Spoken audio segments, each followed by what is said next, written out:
Couple points, and I've been a person who's taken reports of rape. I've taken reports of incest. I have been involved in those investigations, and there's many different levels when we talk about those things. All of them are terrible.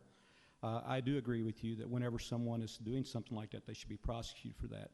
I know we talked, or I heard earlier about the death penalty, how, you know, we want to allow babies that we believe in pro-life, but then we will still do the death penalty. But there's a big exception when we're talking about innocent life and someone who's went out and purposely killed someone that would make them eligible for that death penalty. And those are topics I want to discuss later. But by having this point not start until 8 weeks, let's just say someone goes out and or they're raped or they're sexually assaulted one night after a college party. Because most of my rapes were not the gentleman jumping out of the bushes that nobody had ever met. That was 1 or 2 times out of 100.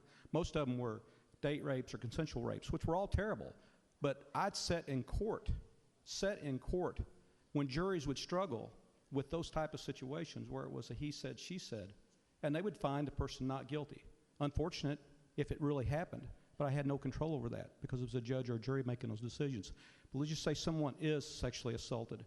They have 8 weeks to make a decision. I've never really studied it, but I've heard of the morning after pill, where if someone feels that they've been sexually assaulted, they could go do that. Gives them ample time in that 8 weeks to make those exclusions, which I may not be comfortable with, but it does give those people that exclusion.